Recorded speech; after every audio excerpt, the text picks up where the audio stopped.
Hello, ladies and gentlemen, my name is Putty, and welcome back to another edition of Mid-Atlantic Wrestling. Today, we are in the Maw Zone. We are in the hallowed ground of Mid-Atlantic Wrestling for day one of the 2025 Rip Chord Invitational Challenge, the greatest territorial wrestling tournament in all of history. Tonight, 8 men or women, actually, qualify for the second night for the quarterfinals of the Rip Chord Invitational. Yes, indeed, you heard that correctly. For the first time in Mid-Atlantic Wrestling history, a woman has entered this tournament. Of course, we are all for equality here in Mid-Atlantic Wrestling, and if anybody deserves a shot at the biggest tournament crown in all of professional wrestling, it is definitely Fuyuko Higa. Miss Perfection, one of the greatest wrestlers, perhaps ever. After the fall of Joshi in Japan, she has been struggling, searching for the home to be a star, and maybe here in Mid-Atlantic Wrestling is her place. But a stacked card otherwise. Mike Graves takes on Avalanche Takano, making his US debut. Sensational Puroresu wrestler. After that, Logan Wolfsbane takes on Animal Harker. The Traveler Roger Brown takes on Tice Bulu, the winner of the Hot Prospects tournament. Star Master takes on Chicago's very own Sid Collier.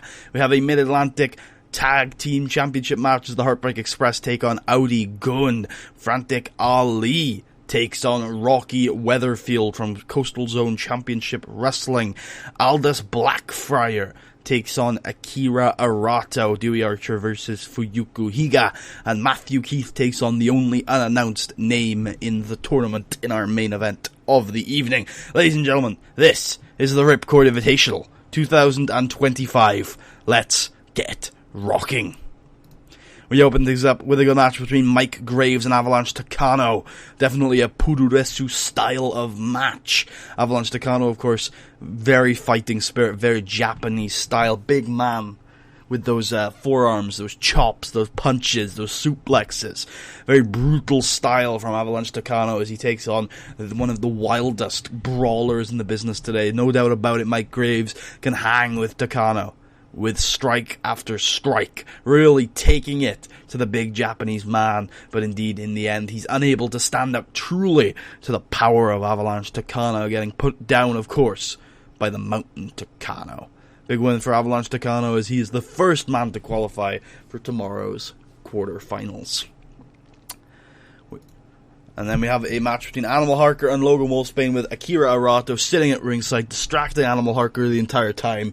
And Animal Harker cannot afford to be distracted because Logan Wolfsbane has most recently lost his heavyweight championship of the world. Logan Wolfsbane is seething. Logan Wolfsbane is retreating back into his shell. Actually, that's not the right phrase. Logan Wolfsbane is incensed, because he just lost the World's Heavyweight Championship, but he's not going to retreat back into his shell like I said he might. No, he is going to be furious. He is going to be brutal, aggressive, more so than we've ever seen Logan Wolfsbane before. And we know over the last couple of years he's been willing to do anything and everything to get ahead. And tonight he does just that, wrenching back on every limb of Animal Harker and just ripping at the big man. And in the end, that Boston Crab just locked in, cinched in. And Animal Harker has no choice but to tap out, staring at the face of his rival, Akira Arato. And we have a match between Tice Bulu and Roger Brown in this round of 16 contest. Of course, Roger Brown, the man without a home, but with a lot of spirit, taking it to the Hot Prospect tournament winner. Tice Bulu, who is an expert of adapting to his prey, adapting to his opponent, and indeed Roger Brown with that fiery, that passionate, high-flying, quick-paced action as he takes it to Tice Bulu. But Tice Bulu has that aggression, that nastiness in him that lets him take control of the match, but not for long, as Roger Brown just feeds off the energy of the crowd as they get behind him, and he hits those ropes and he gets that momentum, and Roger Brown in the end picks up the victory with a quick roll-up. Roger Brown, ladies and gentlemen, his first ever Rip Chord Invitational, is going to the quarterfinals, and I cannot think of anybody more deserving than the man who travels.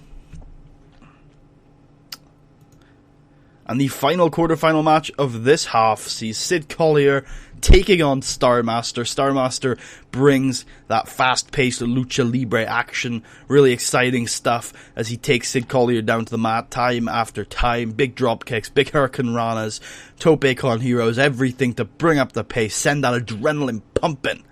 But Sid Collier is a dastardly son of a bitch. Sid Collier is a bastard at heart. And indeed, one time Starmaster comes flying out of the crowd, and flying out of the ring, and Sid Collier dodges, sending Starmaster head first into the metal guardrail. Starts to capitalize, starts to just lock Starmaster into that guardrail. Starts to tie him up in that guardrail, really ripping back at the head and the legs of Starmaster. And while the ref isn't looking, just steel chair to the knee of Starmaster on that guardrail. And Sid Collier, of course, has now created an advantage.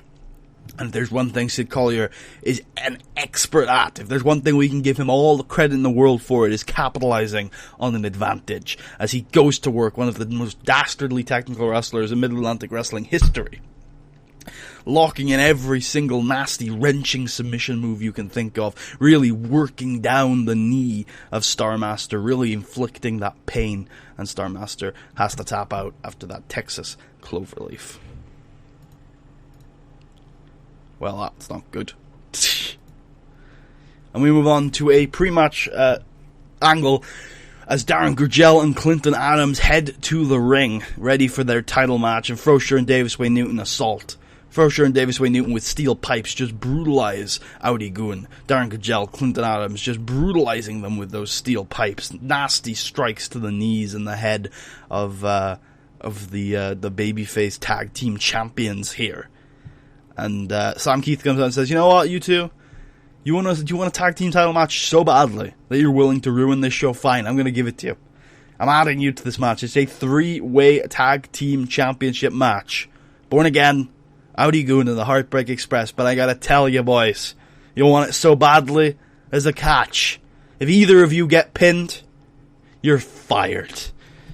Big ramifications as we head into a 3-way tag team championship match between Audi Goon, the Heartbreak Express, and Born Again, and it is fast-paced, hot action. 10 minutes of absolute fury. It is not an elimination tag match at all. It is a one fall to the finish. But in the match, we have Audi Goon taking it with their high-flying style, the Heartbreak Express with their heelish antics, using Lisa Bowen, their manager.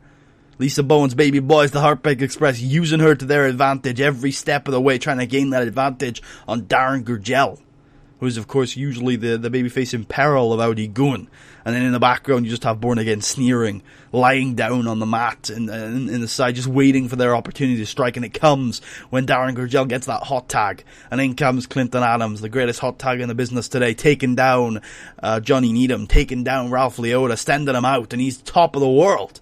But from behind strikes Born Again, Frozier and Davis Wayne Newton.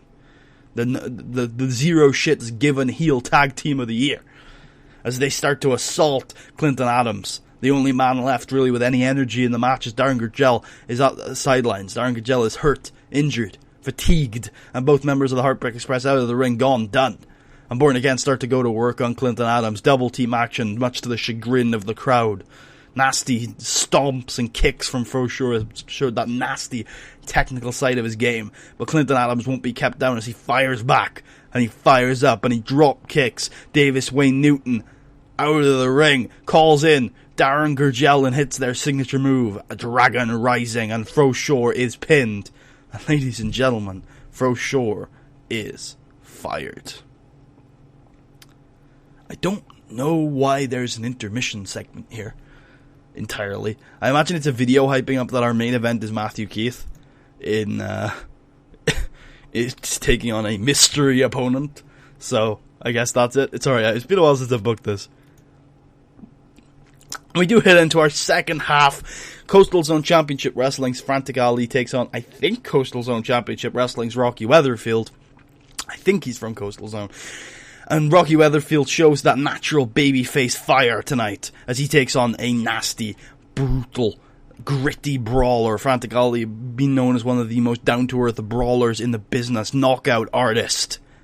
Frantic Ali. and Ali takes it to Rocky Weatherfield with those boxing-like strikes, punch after punch, trying to knock out the babyface Rocky Weatherfield, but he takes those strikes. Every time he gets knocked down, he fires back up to his feet with a smile on his face and a wink to the crowd as he hits the ropes and hits those lariats, hits those drop kicks, hits those punches that get him back into the match. And then Rocky Weatherfield hypes up. Rocky Weatherfield calls for it in a big DDT, picks up the victory in the match of the tournament so far. Huge win for Rocky Weatherfield as he joins Sid Collier, Roger Brown, Logan Wolfsbane, and Avalanche Takano in the quarter-finals. Who will join them? Up next, Akira Arato taking on Aldous Blackfire, and indeed, this match starts off hot as Akira Arato brings that Pururesu fire, brings those strikes, those elbows, those forearms, and Aldous Blackfire, of course, the pretty boy. The pretty boy atmosphere, the pretty boy kind of impression that Aldous Blackfire gives when he goes out there. And the crowd are like, he's not going to stand up to Akira Arato. He's not going to be able to deal with the Pururesu icon. He's just a pretty boy. He's just a technical wrestler. He's just a high flyer. He's just a spot monkey from California. He can't deal with Akira Arato, and the opening minutes of the match show it. Akira Arato striking him with all those chops to send him flying into the corner, and the crowd are like, okay, if he can't deal with a simple chop, he's not going to last long against Akira Arato. But the first pinfall is a 1 count, and he kicks out. Arato smiles. He's like, okay, there might be some meat on these bones after all. Brainbuster. 1-2 kick out. Aldous Blackfire is not staying down, and then Akira Arato gives him a big forearm and sends him to the ropes where he stays there, and then he fires up and says, come on, Akira, is that all you've got, Akira Arato? I can take more than that. Big slap to the chest of Aldous Blackfire. He fires out. He says, you know what, I'm not just a pretty face. Hit me again. And another forearm to Aldous Blackfire as he falls into the ropes. And then he fires back with his own forearm, sending Akira Arato flying across the ring. Arato was not expecting the pretty boy to have a strike. Big drop kick to Arato, sending him off his game again as Aldous Blackfire is building momentum. Elbow to a standing Arato from the top rope as Aldous Blackfire fires back into this match. Forearm chop, punch as he starts to fire back. Arato completely set off his game as he's sent into the corner. Big slap to the chest of Akira Arato by Aldous Blackfire, but then Arato is incensed as he comes firing out of the corner with a big boot to Blackfire, sending Blackfire down to the ground. Big brainbuster, and Arato is back in the driving seat, and he's incensed, and he's not going to spend any more time playing with Aldous Blackfire, and he hits that Northern Lights bomb to pick up the victory. But Aldous Blackfire with an absolutely sensational performance tonight. But he is not the man who moves into the quarterfinals. That is Akira Arato. Up next, we have the debut of Fuyuko Higa as she takes on Dewey Archer. Great match, of course. This is always going to be a technical masterpiece. Masterpiece, that's a little strong. A technical clinic by these two very, very adept technical wrestlers, Dewey Archer and Fuyuko Higa. Fuyuko Higa, of course, comes into the match very serious, very intense. She's definitely got that wrestling as sport attitude. She's in her corner. She's ready to perform. She's ready to really ramp up the her reputation. She knows this is a big deal for her. She really needs to get out there and really perform. But Dewey Archer in his corner is talking with MC Motomark. They're making fun of Fuyuko Higa. They're taking her lightly. They're not taking her seriously. Of course they're not. Dewey Archer, slime as he is, absolute slime ball, isn't going to take Fuyuko Higa seriously. Isn't going to take a woman wrestling against a man seriously. And Fuyuko Higa very quickly puts that attitude to bed as she comes out. The bell rings. Big lariat to Dewey Archer. Starts to lock in an Indian deathlock maybe, just to start to wrench back on Dewey Archer. And Dewey Archer knows he's in for a fight. He's in for a technical fight. You know, he's been in a lot of them in his day, but he wasn't taking Fuyuko Higa seriously, and that is enough opportunity for someone so technically adept as her to absolutely take it to Dewey Archer, and she does indeed do that, locking in a number of painful-looking submissions, really taking it to Dewey Archer, and that's when Dewey Archer, that layer of slime goes more, because he's talking with MC Motomark very clearly that he's embarrassed. He doesn't want to lose to a girl. And so he fires back. He starts to really take it to Fuyuhiko. Really nasty technical wrestling from Dewey Archer as he just wrenches back on a limb. Starts targeting that left arm of Fuyuhiko, trying to stop her from locking in her technical maneuvers. And definitely a very sleazy, very nasty performance from Dewey Archer, but it gets the job done. You know, for all our criticisms of him, there's no denying he's one of the best technical wrestlers in the business today. And he has got that legendary Proton Lock, which wins the match for Dewey Archer, who joins Akira Arato, Rocky Weatherfield, Sid Collier, Roger Brown, Logan Wolfsbane, and Avalanche Takano. We have 7 of our 8-man quarterfinal field. Who will join them? Matthew Keith or the mystery opponent? Matthew Keith comes out and says, "Ladies and gentlemen, have you enjoyed the show?" To a pretty decent applause, and he says, "Good, because ladies and gentlemen, it is now time for your main event of the evening. I'm going to be taking on a mystery opponent, and I gotta tell you, I don't care who it is. I'm the guy. I'm the ace. I'm the man. Everywhere I go, I've won gold. I've been to Japan. I've been right here in Mid-Atlantic Wrestling. I gotta tell you, it is time for the year of Matthew Keith.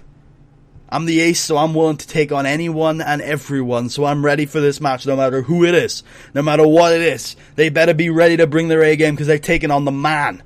They're taking on Matthew Keith."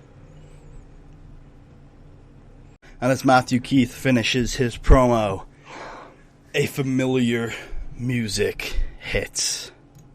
As Greg Gage enters the Maw Zone, Greg Gage has returned to Mid-Atlantic Wrestling. It has been many years. I think 8 years since we have seen Greg Gage in a Mid-Atlantic Wrestling ring. The familiar song rings out throughout the entire arena as they go crazy. They go mad as Greg Gage enters the ring and stares down Matthew Keith, a fellow Sam Keith protege. They're probably the 2 star pupils of Sam Keith's training. And Greg Gage gets on the mic, and the crowd start chanting, "Welcome back. Welcome back, one of the greatest Mid-Atlantic Wrestling champions in history." And Greg Gage smiles, and he looks down to the entire crowd and says, "I think I have some unfinished business."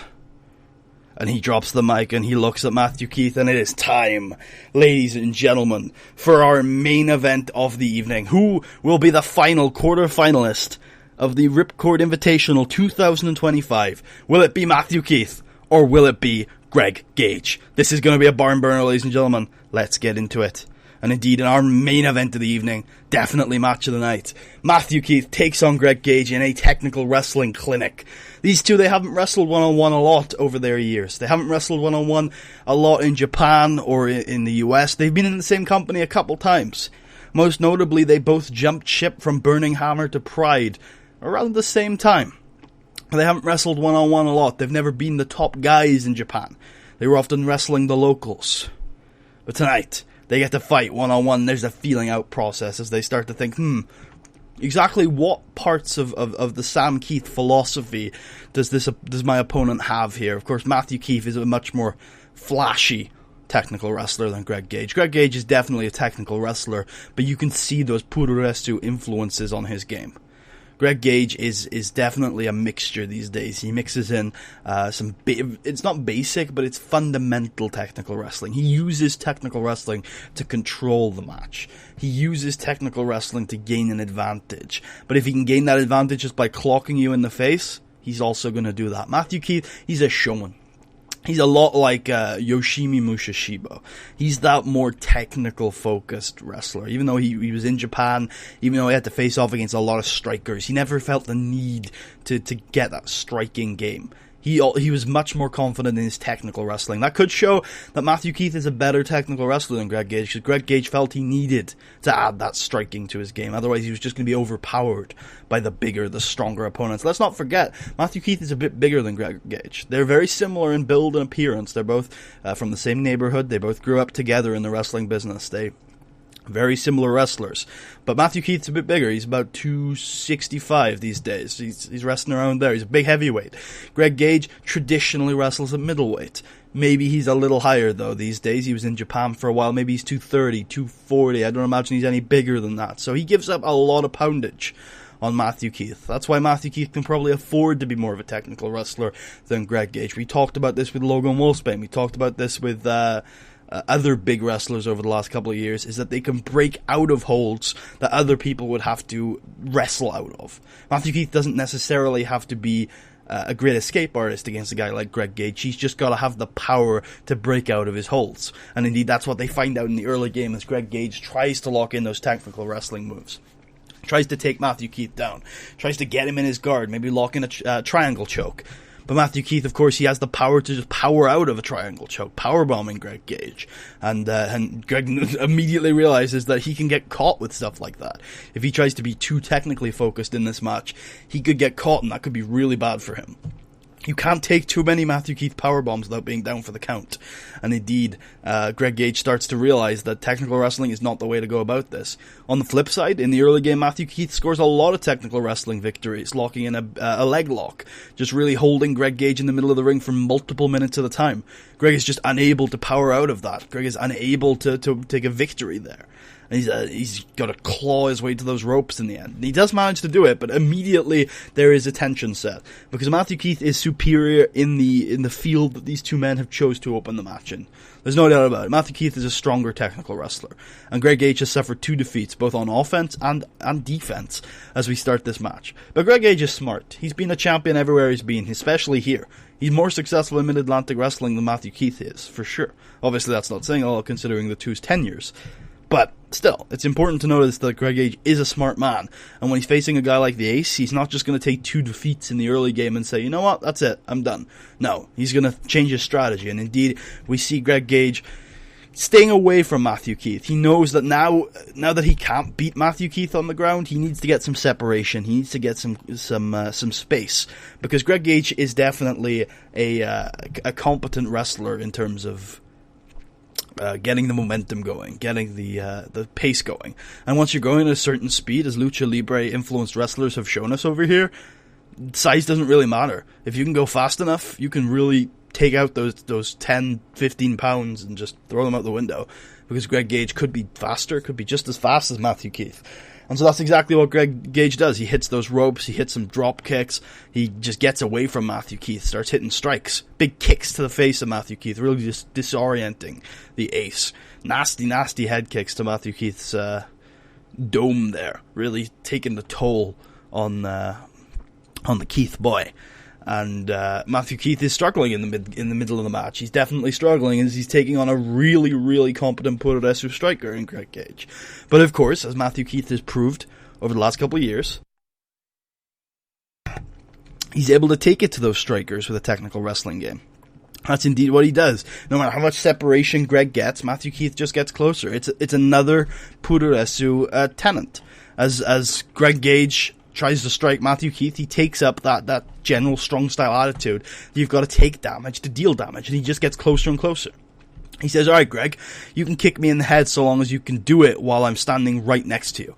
Because if you kick me in the head, I'm gonna get, ooh, that's a voice crack, I'm gonna get closer to you. And you don't want me in your guard. And that's exactly what Matthew Keith does. He takes the head kicks, he takes the forearms, he takes the chops, but he closes that gap. And eventually he's able to close that gap enough that when Greg goes for a head kick, Matthew Keith is able to sweep that other leg and able to take Greg down, and that's when Greg is in trouble. That's when Greg is in some serious trouble as Matthew Keith locks in an STF. Starts to really wrench back on Greg's face and back and leg, and it's you start to realize that Matthew Keith has got back control of this match as he goes from hold to hold, changing from a single leg Boston Crab, Indian Deathlock, maybe goes for a figure 4 sharpshooter, really focusing on just controlling Greg in the middle of the ring, going from leg lock to leg lock to leg lock, and Greg Gage has lost that separation he really needed to control this match as we head into the finishing sequence. And Greg tries to get that separation, tries to just throw Matthew Keith off of him, tries to go to that top rope, tries to hit those elbow drops to a standing Matthew Keith, but Matthew Keith has done too much damage. As Greg comes off the top rope, hits that standing elbow drop, his leg buckles, and that's enough opportunity for anybody, especially somebody like Matthew Keith. Matthew Keith capitalizes, takes Greg down, locks in the legendary Proton Lock, and there is nothing Greg Gage can do about it. Taps in the middle of the ring, and Matthew Keith joins the 8-man field for the Rip Chord Invitational. Final rounds tomorrow. But Greg Gage is back. And what does that mean? Ladies and gentlemen, I hope you guys enjoyed the first night of the Rip Chord Invitational. No doubt going to be better than the second night because of the particular star power we had in that main event. I hope you guys were a little bit surprised. If you guys were keen-eyed over the last year, you would have known about that return a lot sooner because I couldn't be asked to disguise it. But hopefully some of you were surprised, and those of you who were not surprised, hopefully you still enjoyed it. And I hope you guys did enjoy the show in general. I hope you guys are excited for Night 2, where we will, of course, see a newly crowned Rip Chord Invitational winner who can have a title shot against any of the Confederation of the Territories champions. It's going to be an exciting finals. Before I ended things off today, I wanted to address something. After episode 100 went up, I started slacking on the uploads. I told myself once we did 100 straight days of TEW, I was able to slack a little bit to get those last 20 up, and I've been home recently, and I've been in a different recording setup, so I haven't been as motivated to record, and that's meant that I've been really slacky on the recording and the uploads and everything like that, and it means that I just thought to myself, you know what, I'm going to upload every now and then, going to wrap up the series, or at least this first season, wink wink, in the next couple of, like, by episode 120, but I'll take my time doing the last few episodes of the series, and I hope you guys are okay with that. I understand if you're not, and by the way, once we get to 120, it's going to be a big break of TEW. I'm not going to be recording TEW again, for hopefully quite a while. I want to just recharge my batteries, get new ideas for characters and stories and stuff, before I even launch into another project, whether it's Mid-Atlantic Wrestling or another thing. So I just wanted to give you guys a warning now. If anybody is supporting the Patreon, I love you guys, I really appreciate it. But once episode 120 of this series goes up, there's going to be a big gap in TEW content, and I think you guys deserve to know that. And I wanted to let you guys know if you feel that a gap of TEW content isn't what you guys signed up for, I absolutely would harbor no begrudging of you unsubscribing from the Patreon and supporting another TEW YouTuber, because there are a lot of really good ones out there.